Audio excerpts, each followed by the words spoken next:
Los franceses son famosos por el estilo que dan a la vida cotidiana. A principios de siglo, un francés se dio a conocer por el estilo original y la avanzada tecnología de los autos que su compañía fabricaba. Con esta arriesgada propuesta, André Citroën apostó toda su compañía en repetidas ocasiones hasta hacer que accionistas, acreedores y clientes se preguntaran: ¿es esta la forma de gerenciar una compañía de automóviles?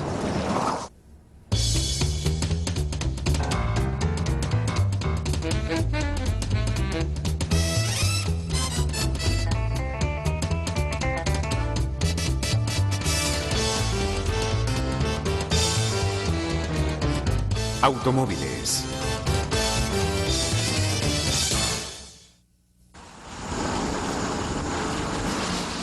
Una carrocería blanca pasa por la vía. Su apariencia sugiere un auto deportivo moderno como un Ferrari, un Corvette, quizá un Acura NSX.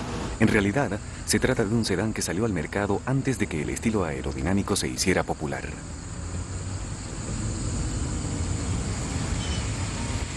Este auto, y otro igual que se aproxima en dirección opuesta, ofrecen algunas ventajas que solo hoy en día, 25 años después de su aparición, están disponibles en la producción automotriz. Estos dos automóviles poseen una clase que se ha convertido en sinónimo de todas las cosas francesas. Estas blancas carrocerías, con el poder de los motores Maserati y de un sistema de suspensión hidráulica de alta tecnología, representan el logro de su fabricante. El letrero detrás de la puerta reza: Citroën SM. Estos dos SM van a encontrarse. John Chassin y Bill Green son dos amigos que aman su Citroën y saben que la ayuda mutua es importante porque, después de todo, Citroën está fuera del mercado estadounidense y no ha fabricado estos modelos por más de 20 años.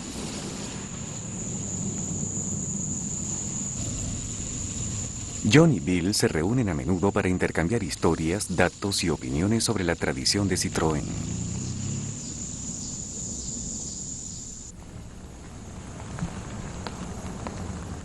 Ambos saben que el SM no apareció de la nada, que fue el resultado de una larga herencia de innovaciones en tecnología y estilo, y que se necesita valor para correr el riesgo de incluir esos adelantos en automóviles de producción.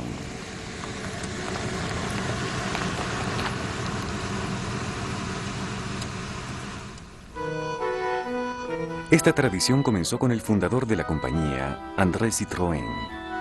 En 1913, este francés fundó la Citroën Gear Company en París. Esta firma fabricó numerosos engranajes con un revestimiento de galón que les permitía funcionar silenciosamente. Una forma estilizada del diseño del galón se convirtió en la marca de fábrica de la compañía y continúa siéndolo hoy en día. Al estallar la Primera Guerra Mundial, el capitán de reserva André Citroën regresó al servicio militar. En el frente, supo que Francia sufría una terrible escasez de municiones de artillería, problema que este hombre de industria decidió resolver inmediatamente. Con el apoyo del gobierno, Citroën compró terrenos en un lugar llamado Quai Javel, en los suburbios de París, al sur del Sena. C'est là qu'André Citroën, Monsieur Citroën, comme on disait alors, se rendit acquéreur d'un terrain de 12 hectares. Citroën planificó fabricar casquillos de artillería utilizando métodos estadounidenses para la producción en masa. Pronto estaba produciendo 50.000 casquillos diarios. La moderna fábrica de Citroën también contaba con servicios de apoyo social para la fuerza de trabajo femenina. Una tienda, clínicas, guarderías y escuelas.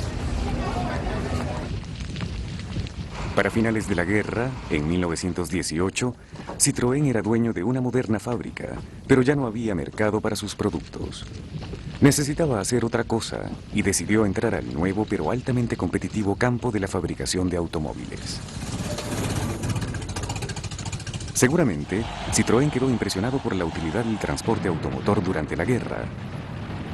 El alcalde de París había reclutado los taxis de la ciudad para transportar a sus reservistas al frente. Su ataque en la batalla del Marne detuvo a las fuerzas del Kaiser antes de que tomaran París. Otra fuente de inspiración para Citroën fue Henry Ford, a quien había conocido antes de la guerra cuando prestaba ayuda a la compañía Morse Motor Car. El sistema de ensamblaje de la Ford para desarrollar el modelo T se ajustaba perfectamente a las ideas de Citroën sobre producción y ventas para mercados de masa.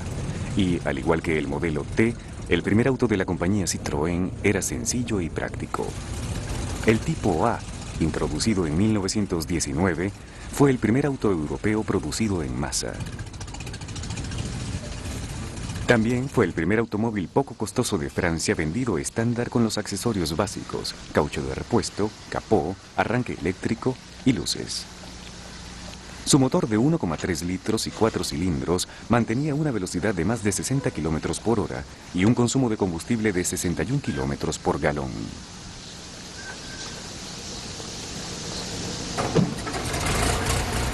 Citroën sacó las versiones Coupé y Torpedo Body del tipo A, y una camioneta liviana con capacidad para 300 kilos de carga sobre el mismo chasis.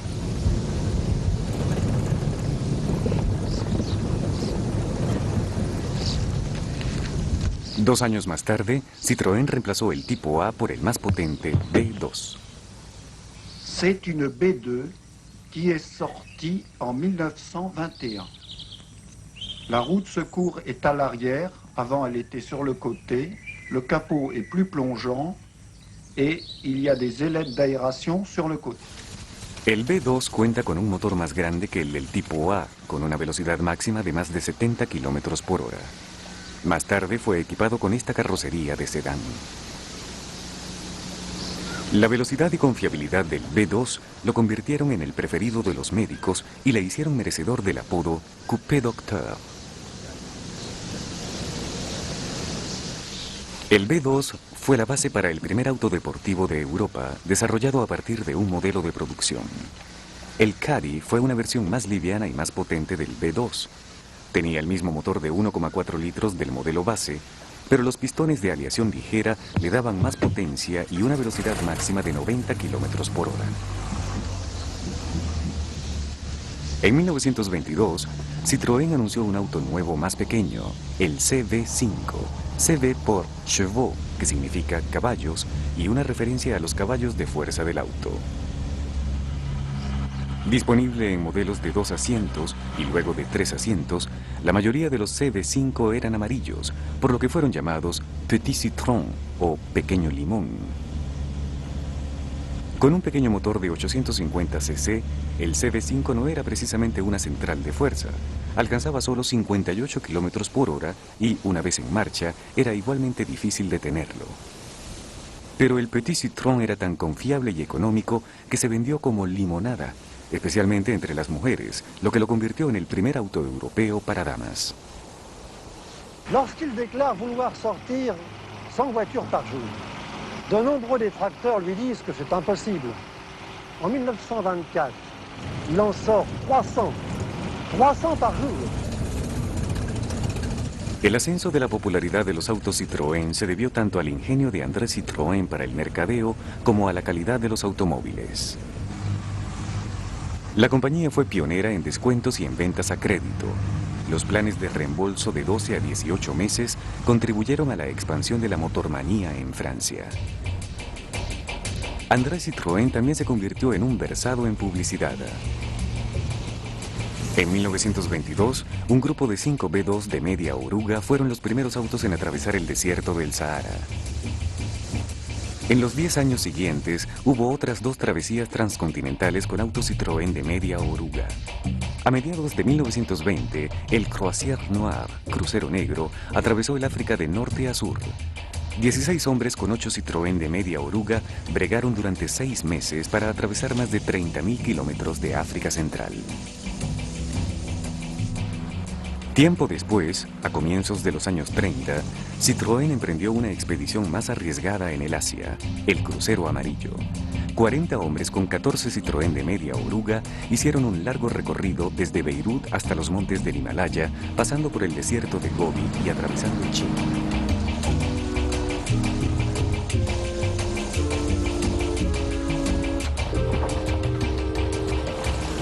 El éxito de la travesía contribuyó a la consolidación de la fama de Citroën, ya que sus autos eran resistentes, confiables y técnicamente sofisticados.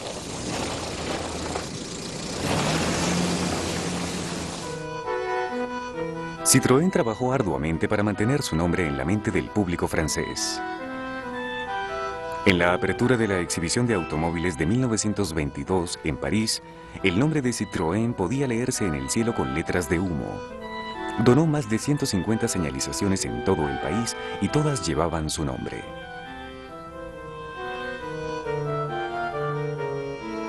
Pero quizás su más célebre valla publicitaria fue la Torre Eiffel. 250.000 bombillos iluminaron el nombre de Citroën durante 9 años, desde 1925, en letras de más de 25 metros de alto.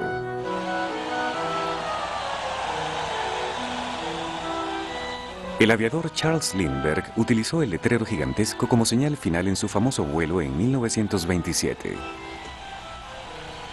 Citroën organizó una recepción para Lindbergh en la fábrica de Quai de Javel, a la que asistieron 6.000 trabajadores. Citroën solicitó apoyo a otras celebridades de la época, como la cantante Josephine Baker, quien demostró sus habilidades frente al precursor de los actuales comerciales cantados. La belle voiture Citroën avec son confort, plaisir d'amour, tu appelles, on oublie la Citroën de toute la vie.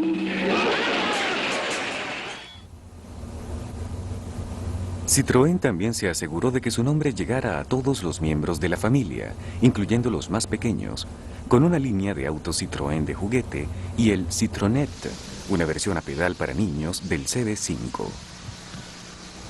La compañía inclusive patrocinó carreras de Citronets en lugares de temporada. Más tarde, también fabricó un modelo eléctrico.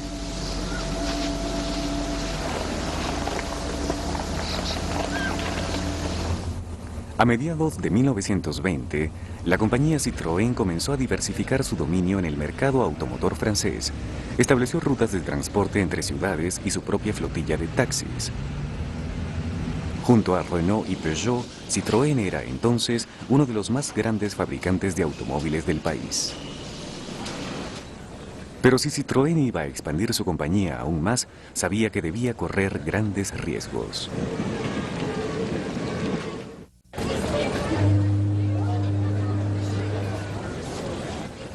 André Citroën tenía una gran debilidad por las apuestas. Mientras su suerte en los casinos de Europa fue modesta, lo que arriesgó estando en la dirección de la compañía había sido hasta entonces compensado. Pero en 1924 comenzó a hacer grandes apuestas con la fortuna de la empresa.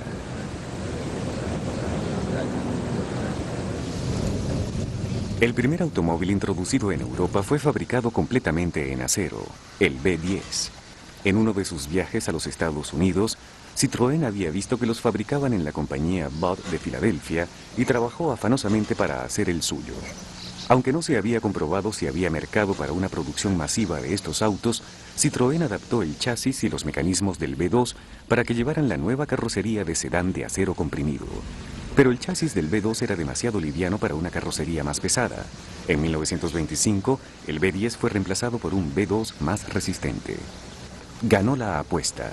La línea fabricada en acero fue un gran éxito y fue copiada por la Fiat, la Morris Motor en Inglaterra y por todos los fabricantes de autos a nivel industrial. En 1926, la línea B alcanzó su máxima evolución con el modelo B14. Su estándar ofrecía un motor más grande de 1,5 litros, un moderno sistema eléctrico y un chasis un poco más largo que permitió la incorporación de un pequeño maletero. Al año siguiente, se le incluyeron frenos en las 4 ruedas y una nueva designación, B14G. Hasta ese momento, la producción de Citroën era de 400 autos por día y los modelos estaban evolucionando rápidamente. Solo 2 años después de su introducción al mercado, y a pesar de su éxito, el B14 fue reemplazado por un modelo completamente nuevo. Voilà une C4 qui s'appelait au départ AC4 André Citroën, 4 cylindres, qui a été construite en 1928. On la reconnaît par son nouveau radiateur, nouveau capot, nouveau vent et par l'amélioration de l'aérodynamisme de ses ailes. Más adelante, la compañía introdujo al mercado un camión de carga liviano, el C4 comercial, dirigido a granjeros y pequeños comerciantes. En 1928, Citroën también introdujo su primer automóvil de 6 cilindros, el C6. Evocando al gran auto americano, el C6 contaba con un motor de válvula adicional de 2,4 litros con 45 caballos de fuerza y más de 100 kilómetros por hora. La compañía vendió 11.000 unidades antes de reemplazarlo por otro modelo más grande y mejor equipado, el C6F. Para 1929, Citroën se había convertido en el fabricante de autos más importante de Francia, superando en un 25% la producción de la Renault, su más fuerte competidor.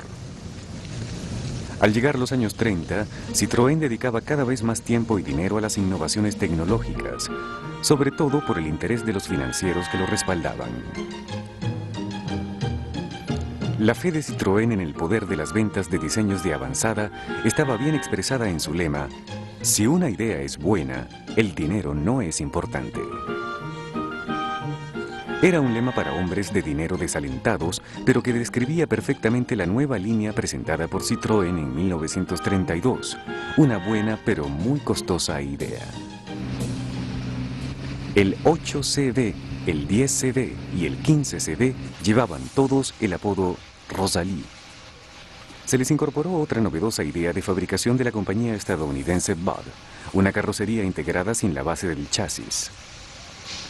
Citroën comprobó la resistencia de esta carrocería a un público francés incrédulo, lanzando un Rosalie por un despeñadero,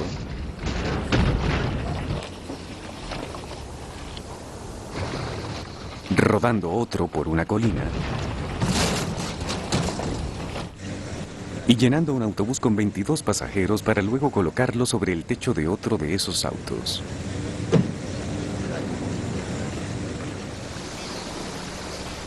Los Rosalie también ofrecían una innovación presentada por primera vez en el C4 y el C6G.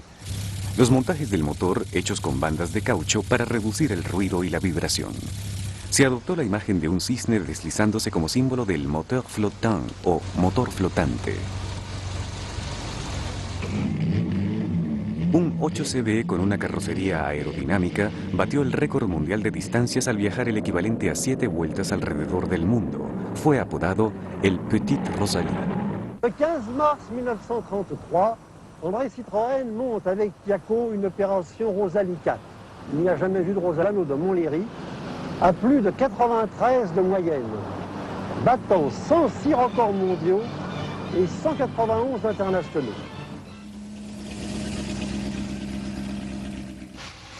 Hasta ese momento, André Citroën había corrido ciertos riesgos para desarrollar la tecnología automotriz y expandir la compañía.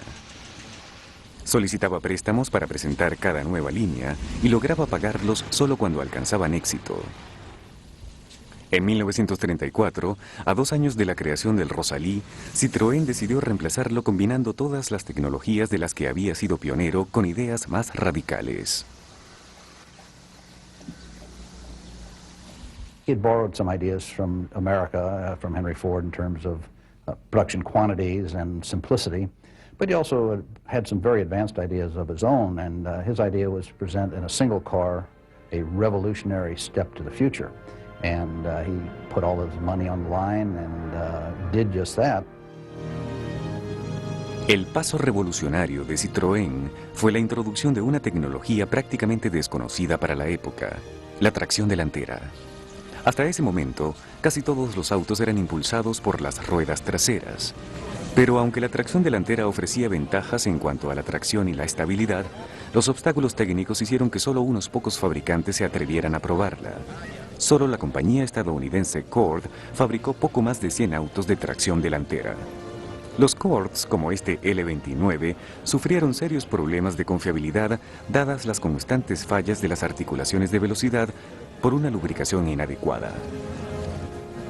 No fue sino hasta 1966 que el Oldsmobile Toronado se convirtió en el primer auto de tracción delantera con éxito en el mercado estadounidense. Pero en 1933, adelantándose al menos un cuarto de siglo, André Citroën quería diseñar un automóvil completamente nuevo, sin ningún componente de autos anteriores.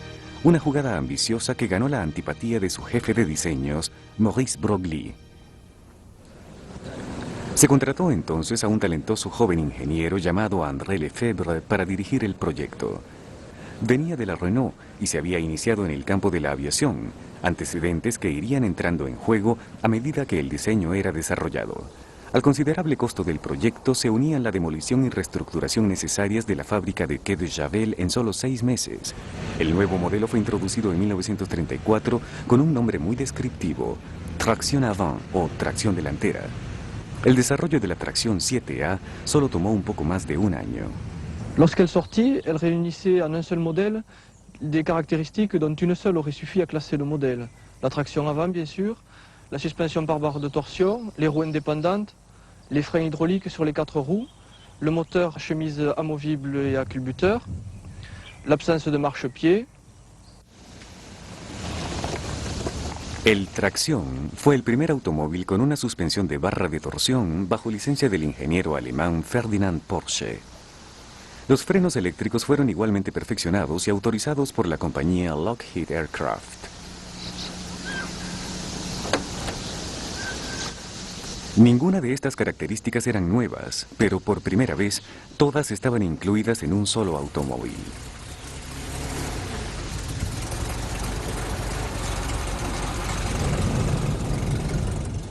Como el Rosalie, el Tracción utilizaba carrocería de una sola pieza soldada, y Citroën demostró su resistencia una vez más, dejando rodar el auto por un peñasco. Pero, en esta oportunidad, con alguien manejándolo.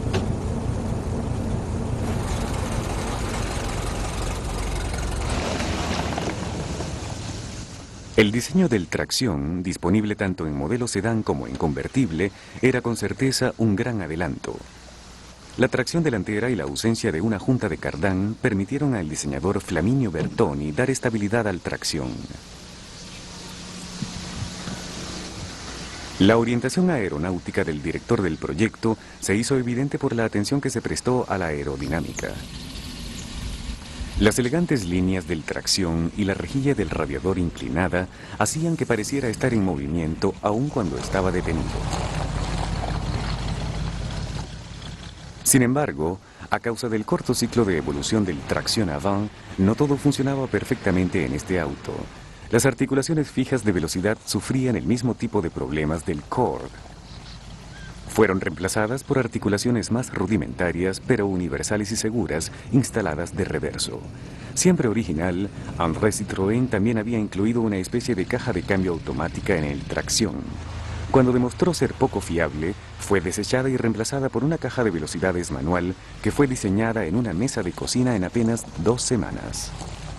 He just seemed to be able to pick and choose of advanced features and then amazingly meld them into a package, because if his suspension had been wrong, his transmission had been wrong, if his engine had been wrong, the car would have been wrong. Pero el Tracción avant no era un error. Muchos en la prensa y en el público lo consideraban una obra maestra de la ingeniería. Este era el auto por el que había apostado André Citroën, pero era una apuesta que estaba destinado a perder.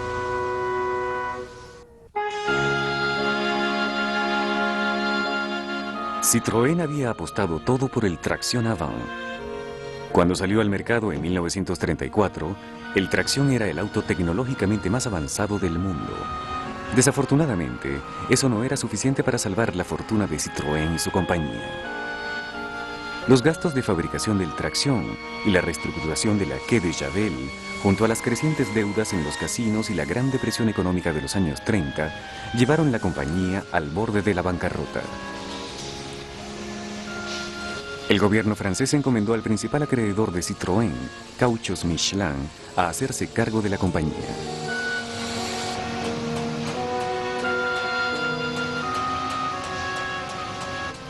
El resultado fue el despido de 8.000 obreros y la remoción de André Citroën del cargo de presidente de la firma que llevaba su nombre. En 1935 era aclamado por su Tracción avant, que aún tenía éxito entre la prensa, pero la depresión económica había llevado las ventas a su punto más bajo. André Citroën murió de cáncer a la edad de 57 años.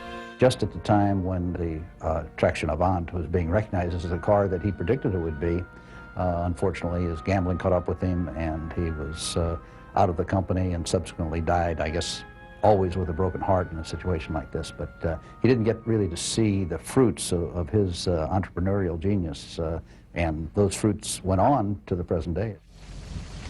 La compañía avanzaba con dificultad bajo el nuevo liderazgo. Perfeccionaba la tracción delantera e introducía nuevas variaciones. La potencia de las últimas versiones del tracción fue considerada insuficiente, pero pronto crearon el famoso 15-6, 15 CD y 6 cilindros. Pocos años después de la muerte de Citroën, las ventas comenzaron a ascender y el Traction Avant se convirtió en el auto más popular del momento. Pero la nueva gerencia también buscaba la próxima apuesta de la compañía. La idea fue del nuevo director general, Pierre-Jules Boulanger. Quería dotar todo el país de medios de transporte, especialmente el mercado rural. Clientes potenciales que todavía dependían de carretas y carruajes a caballo.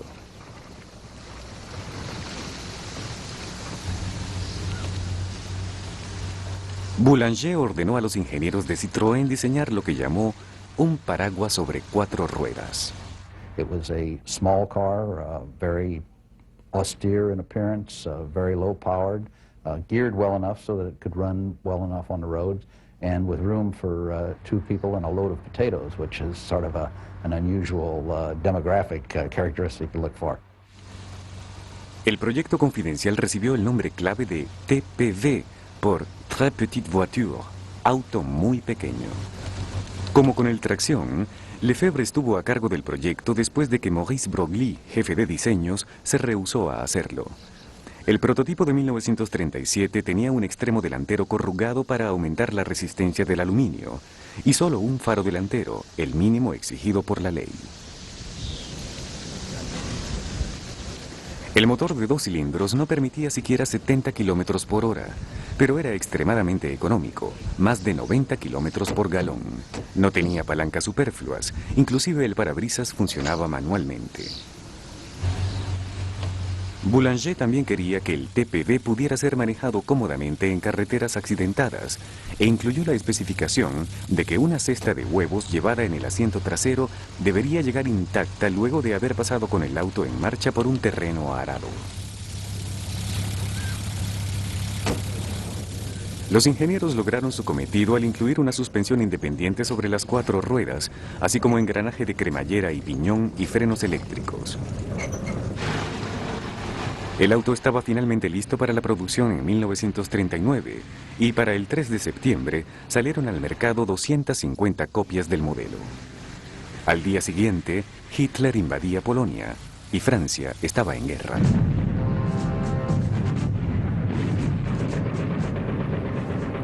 La Segunda Guerra Mundial y la ocupación alemana poco a poco llevaron la producción de Citroën a hacer un alto. La directiva se rehusó a colaborar con los nazis y para 1943 las fábricas de Citroën habían sido cerradas completamente. Para impedir que el TPV cayera en manos de los alemanes, Pierre Boulanger ordenó que todas las unidades, menos una, fueran destruidas. No fue sino hasta la derrota de los alemanes y el fin de la guerra que Citroën reinició su producción y retomaron el proyecto del TPV con mayor seriedad. Finalmente, en 1948, después de 12 años de diseño y perfeccionamiento, el auto muy pequeño estaba listo para ser introducido en la exhibición de automóviles de París bajo su nuevo nombre, Deux Chevaux o CB2. À Paris, le 35e Salon de l'Automobile a été inauguré par M. Vincent Auriol, président de la République. El CB2 fue introducido fiel al concepto original con solo unas pocas modificaciones. El aluminio corrugado había sido reemplazado por una lámina de acero más fácil de soldar y el motor original de 2 cilindros, enfriado por agua, por un modelo de enfriado por aire que funcionaba mejor en invierno y era más económico, aunque un tanto ruidoso. El CB2 era asombrosamente barato, con un precio equivalente a solo 1/3 del costo de un típico auto americano. Las reacciones fueron diversas. Un periodista preguntó si el auto incluía un abrelatas. Pero el pueblo francés acogió inmediatamente el extraordinario pequeño auto y se hicieron miles de pedidos para el CB2 en la exhibición de automóviles. Para 1950, el tiempo de pedido pendiente había alcanzado los 6 años. It was a tremendous success, and it did put the French farmer on wheels, and it did it economically, and it was a fine little car. And if you really think about it, it's really all anybody needs. I mean, we really don't need the Luxomobiles that we have. But for its time, it was exactly what everybody wanted. Con los años, el CB2 pasó a formar parte de la vida francesa. El automóvil se popularizó entre los más jóvenes y Citroën lo difundió organizando competencias y carreras de autos como el Africa Raid. Incluso James Bond manejó uno en Solo por tus ojos. Años más tarde, Citroën trataría de reemplazarlo por autos fabricados con la misma mecánica, pero que resultaran más atractivos para el mercado. El Ami 6 sería rápido, con líneas exageradas, destacándose por ventanas traseras inclinadas. El Diane se adaptaría a la línea del producto entre el CB2 y el Ami, y se mantendría en producción por 23 años. Citroën también ofrecería el Méhari, una camioneta como el Jeep de 4 asientos con carrocería plástica súper resistente.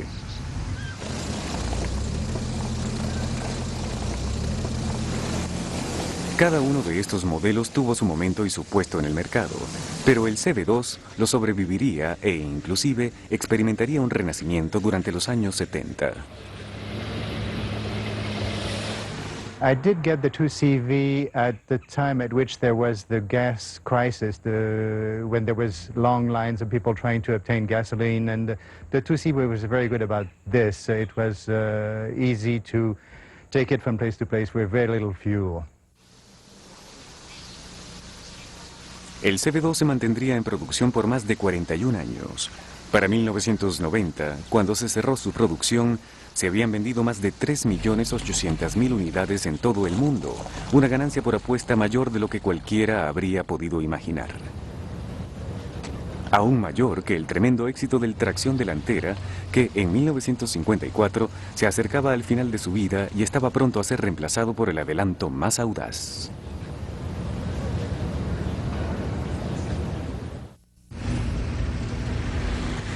Dos hechos importantes ocurrieron con el tracción 15.6 en el año 1954. Fue vendido por primera vez en otro color distinto del negro y su nombre fue cambiado a 15.6H por hidroneumático. El viejo modelo ahora contaba con un nuevo sistema de suspensión trasera presurizada con aire y aceite, pero los cambios no pretendían expandir la línea del tracción. De hecho, la producción del tracción Avance cerró 3 años más tarde, después de 23 años de fabricación y 760.000 modelos vendidos.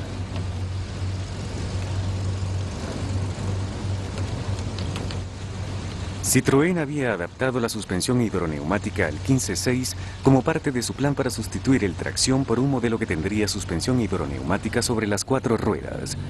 Para el momento en que se detuvo la producción del tracción, ya el sucesor tenía 2 años creando controversias en el escenario automotriz de Francia. El DS-19, otra obra de André Lefebvre, era completamente distinto de cualquier otro auto de la época, tanto en estilo como en las ventajas tecnológicas que ofrecía. Por ejemplo, los modelos americanos eran gigantes cajas redondas de cromo llamativo, como el Buick 55. Por otra parte, el DS futurista fue diseñado para una resistencia mínima aerodinámica con el radiador por debajo de la línea media del elegante capó.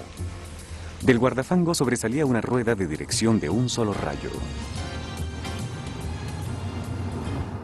The aesthetics of the DS model, and my first Citroën was a DS,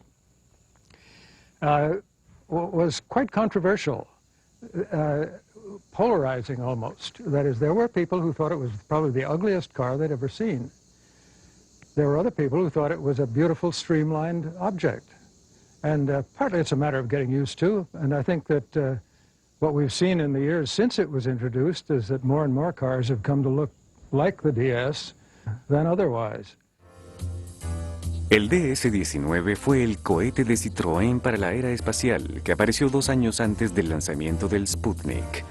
De hecho, la estética del auto era tan inusual que su carrocería se exhibió en museos. Pero para aquellos que no se dejan llevar por las apariencias, había otros atractivos. I have to admit that the Diaz, when it first came out, I thought it was hideous. But after driving it, I thought it was absolutely fantastic. I was flabbergasted by what the car could do. And I forgot the looks. Lo que impresionaba a ingenieros como Billy John era el avanzado desempeño del DS. El corazón de la nueva tecnología del auto era casi literalmente una bomba que alimentaba la suspensión, la caja de velocidades semiautomática y los primeros frenos de discos adaptados a automóviles. La suspensión hidroneumática de autonivelación permitía a las ruedas tomar el camino como una aguja en una ranura. Esto le daba al auto un impresionante desempeño en el camino y hacía el viaje singularmente suave y cómodo en carreteras o en caminos rústicos. Además, le ofrecía cierta libertad y el conductor podía cambiar con solo mover una palanca.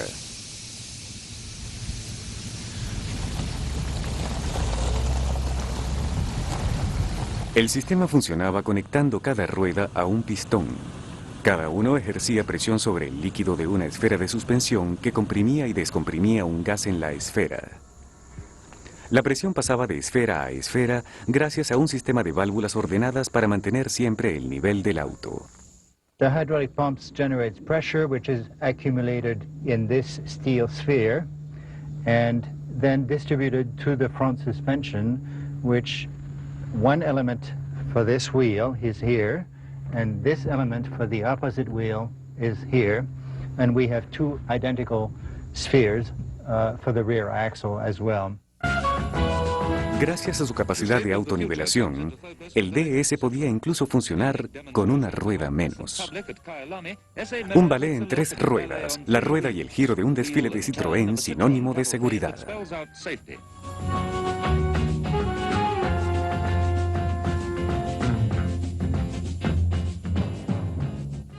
Cuando estaba en marcha sobre las 4 ruedas, el motor de 1,9 litros, adaptado del tracción avant, alcanzaba 70 caballos de fuerza y una velocidad de más de 130 kilómetros por hora. Cualquier tipo de inquietud que los directivos de Citroën pudieran haber sentido sobre introducir otro modelo revolucionario y controversial fue aliviada de inmediato. El éxito del DS-19 fue instantáneo. En los primeros 45 minutos después de haber debutado en la exhibición de automóviles en París, hubo una demanda de 750 unidades. Para cuando terminó el día, la cifra alcanzaba las 12.000. Con el pasar de los años, el DS comenzó a ser identificado con la cultura francesa, tanto como el queso camembert y la Torre Eiffel. En el modelo DS, la estética y la aerodinámica se complementaban como el yin y el yang. Por primera vez, diseño y campaña publicitaria habían sido creados en conjunto para dar una imagen al producto desde el mismo momento en que fue concebido el proyecto. Se convirtió en el auto de presidentes franceses, como René Coty, quien viajó por campos rurales en caravanas de autos DS-19. Précède l'imposant cortège du président de la République en visite officielle en Alsace. De hecho, fue un DS el que salvó la vida del presidente Charles de Gaulle en el atentado por parte del grupo ultranacionalista Mano Negra en 1962. Los disparos alcanzaron 2 de los neumáticos, pero tal y como se demuestra en esta grabación promocional, el DS podía detenerse sobre solo 2 ruedas sin perder el control. Además, gracias a la suspensión hidroneumática, se podía cambiar rápidamente un caucho sin tener que recurrir a un gato hidráulico. Sin embargo, tanta tecnología y tanta clase no pudieron impedir que el DS siguiera siendo un auto idiosincrático y poco común.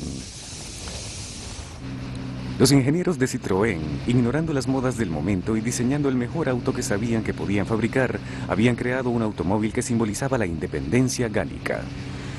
I think it's fair to say that French car manufacturers have some of the characteristics of a French maitre d' in a very expensive restaurant. You are the customer, but they're not there necessarily to be pleased. You should be pleased just because you're there. That's sort of a Gallic indifference to the customer requirement. But there's a reverse psychology to it. If they thought the cars were that good, it seemed to make the customers think the cars were that good. Pero por supuesto, esta eterna búsqueda por innovar significaba que Citroën pronto tendría que perfeccionar el DS-19. Pero, ¿cómo superar nuestro mayor logro?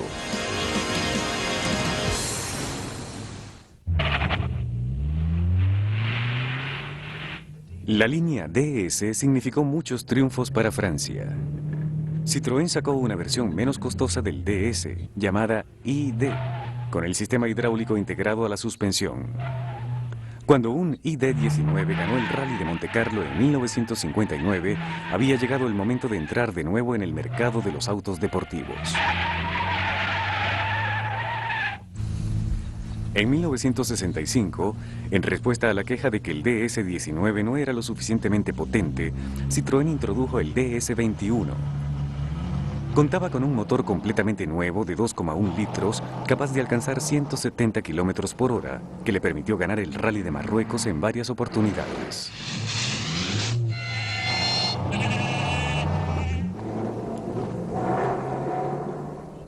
En ese mismo año, a la línea DS se le incorporó lo que se convertiría en su marca de fábrica en la mente del público: estos singulares faros delanteros giratorios internos. Los faros giraban parcialmente para compensar los constantes cambios de la posición del automóvil debidos a la suspensión automática. Eran más prácticos para caminos con curvas en zigzag y daban al auto una mayor apariencia de nariz de tiburón. En 1968, Citroën vivió la moda de la absorción de empresas. La compañía italiana Fiat compró un 15% invertido en Citroën, a pesar de las protestas del gobierno francés, y Citroën compró una mayoría invertida en la compañía Maserati. La fusión con Maserati dio a Citroën la experiencia necesaria para completar otro proyecto ambicioso y arriesgado: la creación de un artículo de lujo. En 2 años, el SM estaba listo para salir al mercado. Era un auto que con seguridad habría tenido apoyo por parte de André Citroën. El SM era el modelo Citroën más veloz que jamás se hubiera fabricado, con un motor Maserati V6 de 2,7 litros capaz de lograr 230 kilómetros por hora. The SM is very much like the DS in that it has a very similar suspension. A lot of the engineering principles are very much the same, very aerodynamic. The principal difference is in the engine, which in the DS is a little bit underpowered. This one, on the other hand, has 3/4 of a Maserati V8 under the hood and is very responsive to the throttle. That just makes it more fun to drive. Además del potente motor, el SM ofrecía una dirección poco común con autocentrado, así como la primera caja de 5 velocidades de la compañía y, desde 1972, la inyección eléctrica de combustible. El SM, competidor triunfador desde su primer año, representó la cúspide para los ingenieros de Citroën.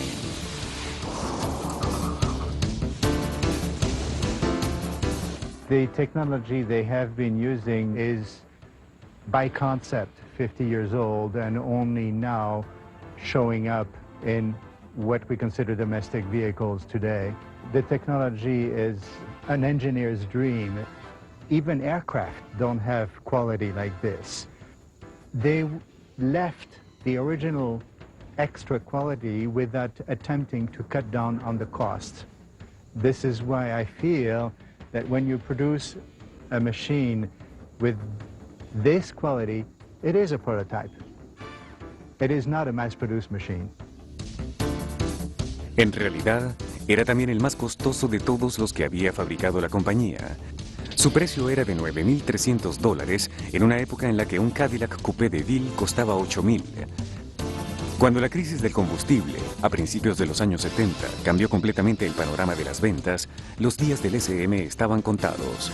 En 1973, Fiat vendió su parte en Citroën, y 2 años después, la Citroën vendió su parte en Maserati, marcando el fin de la línea para el SM. Solo 13.000 unidades habían sido fabricadas. El año 1975 también trajo consigo el cierre de la línea completa del DS después de 20 años y 1.500.000 autos vendidos. Desde entonces, la compañía fue comprada por la Peugeot, que tenía una firme influencia sobre la fortuna y el manejo de Citroën. Citroën ha seguido cosechando éxitos al pasar de los años, introduciendo sus nuevas líneas en el mundo entero, excepto en el mercado estadounidense, al que siempre ha evitado. Estas líneas ganadoras incluyen el CX, que reemplazó a la serie DS, el GS, el AX, el XM y ahora el Sanctia, entre otros. Han hecho un buen trabajo para la compañía. Sus continuos éxitos han reivindicado de alguna manera la filosofía de avanzada de André Citroën. Certainly it was distressing to his company, perhaps to his shareholders, to see so much put on the line. But I think it goes back to who did he pick to carry out his ideas? Who did he pick to execute his ideas? And so maybe it wasn't such a great gamble. If you went to the casinos and knew the croupier was going to be very friendly to you, it's not as much of a gamble there. And in this case, for Citroën, the croupiers were his engineers who did well. And I think that instills an ethic in a company, and so probably long after he was gone, the engineers and their disciples who were there continued in the same vein. El enfoque arriesgado que André Citroën daba a la fabricación de automóviles pudo no haber sido comprendido o valorado siempre en sus tiempos. Pero la prueba de que era válido es que 60 años después, John y Bill y millones de otros propietarios de autos Citroën están todavía recogiendo los frutos de su productiva imaginación.